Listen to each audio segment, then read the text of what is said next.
Bonjour tout le monde, bienvenue sur ma chaîne YouTube, j'espère que vous allez bien. Si vous cherchez des idées DIY et bricolage, vous êtes au bon endroit. N'hésitez pas à vous abonner et un petit pouce si la vidéo vous plaît.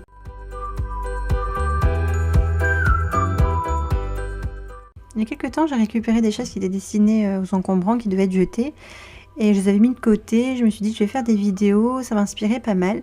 Donc je vais vous proposer comme ça 3 vidéos à la suite de transformation de ces chaises. Donc si ça vous intéresse aujourd'hui pour la première transformation, c'est parti.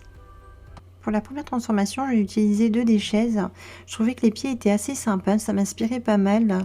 Donc ce que j'ai fait, c'est que j'ai complètement démonté la chaise. D'abord, j'ai cassé le dossier et voilà ce que j'ai récupéré. Donc j'ai récupéré les 2 structures avant. Ensuite, j'ai récupéré les pieds arrière. Bon, il y en a certains qui étaient abîmés, mordus, vous savez. Donc j'ai pu récupérer que 2 pieds et ensuite les 2 renforts de 2 côtés. Dès que tous mes éléments ont été nettoyés, je vais commencer à m'attaquer à la reconstruction de mon meuble. Pour cela, je vais venir percer chaque centre, comment dire, en fait chaque pied est composé de 3 parties plates et je vais définir, essayer de trouver le centre et je vais faire la même chose pour les pieds arrière. Donc pour cela en fait je fais 2 diagonales et ça va me permettre de retrouver le centre. Les pieds arrière, je vais seulement les pré-percer, c'est pour m'aider ensuite avec ma vis à bois. Par contre, les éléments qui sont sur les pieds avant, je vais complètement percer l'intégralité du bois pour passer ma vis et être sûre d'être bien droite quand je vais pouvoir percer. La prochaine étape va être de reconstruire mon petit meuble. Pour cela, je vais me servir des trous que je viens d'effectuer, que je viens de créer. Donc sur le devant les pieds de devant, j'ai complètement percé l'intégralité du bois et ensuite sur les côtés, j'ai pré-percé pour guider ma vis. Et sincèrement, avec les vis à bois, c'est super, ça marche super bien. J'ai utilisé des vis à bois 60, donc des longues vis quand même.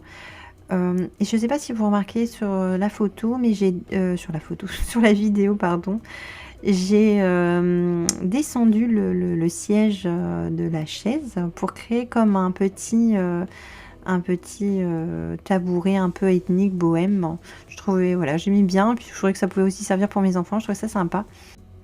Dès que j'ai terminé de construire mon petit tabouret, je vais venir boucher les trous qu'il me reste de l'ancienne chaise. Pour cela, j'ai utilisé de la pâte à bois. Mon petit aparté, je trouve que c'est quand même pas donné la pâte à bois. Je savais pas que c'était si cher. J'ai payé 7 € je crois ce petit pot. Donc je suis venue l'étaler avec une petite cuillère et quelque chose de lisse. Bon, je trouvais plus ma spatule, mais ça a très bien marché. Donc surtout si un jour vous utilisez de la pâte à bois, faites attention de ne pas trop en mettre sur les côtés, parce que quand ça sèche, après à poncer, c'est vraiment pas facile. Ça durcit vraiment, vraiment fort. Moi, j'ai pas forcément fait attention pour tous les trous et la prochaine fois, je sais que je ferai attention. Dès que ma pâte à pois est séchée, je vais venir poncer l'intégralité des endroits où j'ai mis de la pâte à bois et je vais pouvoir commencer à peindre mon petit support. Donc la première étape, ça va être de mettre une sous-couche sur l'intégralité de la structure et dès que la sous-couche aura séché, je vais venir peindre l'intégralité en blanc. Dès que j'ai terminé la peinture, en amont j'ai découpé une planche en bois pour créer l'assise. C'est un reste de planche qui me reste d'anciens DIY. Ensuite j'ai utilisé de la tresse nénuphar, une paire de ciseaux et la colle chauffante. Alors la première étape, ça va être de coller de la tresse sur le rebord de la planche en bois.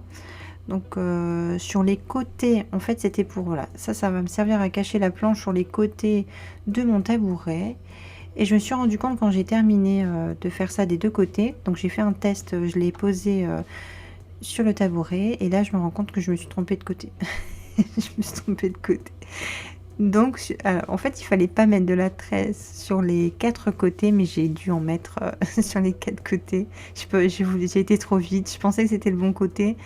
Et non, c'est pas le bon côté. Et ensuite, à retirer la tresse, j'ai essayé, mais avec la colle, ça colle très très bien. Et c'est bon, voilà, c'est pas grave. Hein, donc j'ai collé de la tresse sur tous les côtés, mais en fait, il aurait fallu juste que je colle la tresse sur juste les côtés, voilà. Dès que j'ai corrigé mon erreur, donc je vais venir mettre la planche. Donc voilà, en fait, il y a de la tresse devant, il y aurait pas dû en avoir. Vous verrez par la suite pourquoi. Parce qu'en fait, ça va être recouvert de tresse. Donc cette tresse ne sert pas à grand chose, mais, mais c'est pas grave. Ça m'a bien fait rire en tout cas. Donc la prochaine étape, ça va être de percer, de fixer en fait la planche sur la structure pour être sûr que ça ne bouge pas. Donc je vais mettre 3 vis de chaque côté. Et ensuite, je vais venir recouvrir l'intégralité de mon assise avec ces jolies tresses. Alors, ce que je vais faire, c'est que je vais prendre une tresse, je vais définir ma longueur. Donc, de bien faire attention, de bien dépasser devant et derrière, parce qu'ensuite, je vais venir agrafer cette tresse en dessous pour que ça fasse propre. Donc, c'est pour ça que la tresse de devant ne sert à rien, en fait, parce que ça va être recouvert par toutes les tresses. Mais bon, soit. Et je vais utiliser donc ma longueur pour faire toutes les autres longueurs. Et je vais venir les coller avec de la colle chauffante en faisant bien attention de bien serrer chaque tresse pour pas qu'on voit qu'il y a une planche en dessous.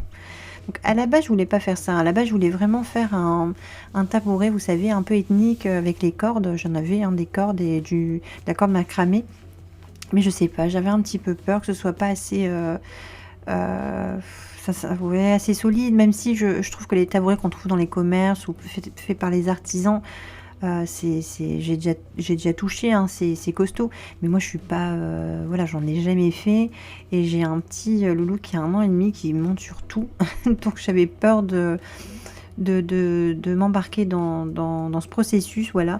Donc je me suis dit que j'allais faire comme ça et sincèrement je suis plutôt contente du résultat. Vous me direz à la fin hein, ce que vous en pensez.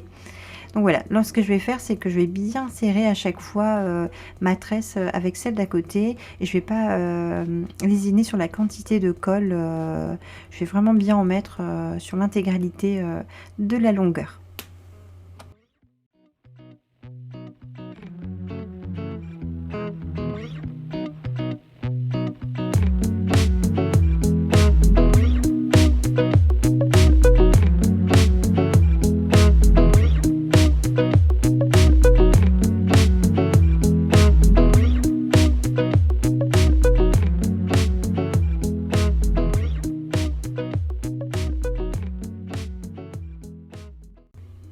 Lorsque j'ai fini de coller ma tresse, comme je vous le disais précédemment, je vais venir agrafer l'intégralité des tresses qui dépassent avec une agrafeuse. Sincèrement, c'est tip top ce genre d'outil et c'est très simple d'utilisation. Par contre, je vais bien appuyer sur ma tresse pour que ça fasse bien droit devant et je vais faire ça pour les deux côtés.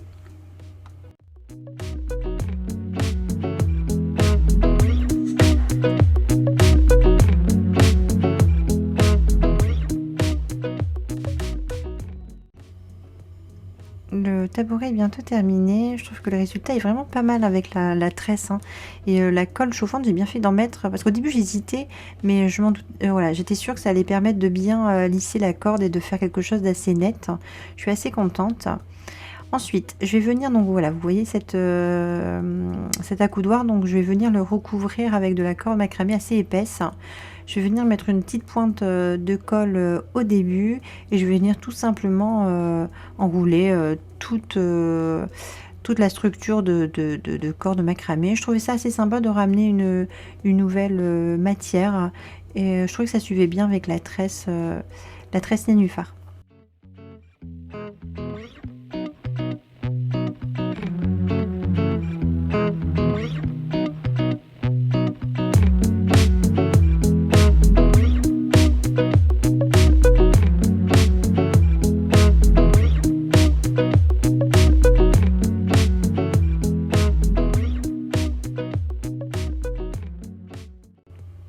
Donc je viens de terminer un des éléments.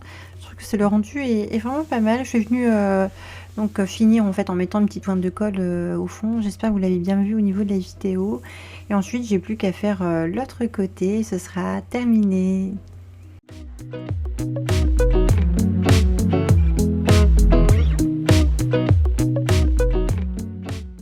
Voilà les amis, ma vidéo se termine. Comme toujours, j'ai pris beaucoup de plaisir à vous partager mes idées, mes inspirations. Dites-moi en commentaire hein, ce que vous en pensez. Vraiment, j'ai hâte de vous lire. Je sais pas si vous avez vu, mais maintenant mes vidéos seront le vendredi. C'est un peu plus simple pour mon organisation. J'espère que vous serez au rendez-vous. Dans tous les cas, je vous fais des gros bisous et je vous dis à la prochaine vidéo. Ciao, ciao!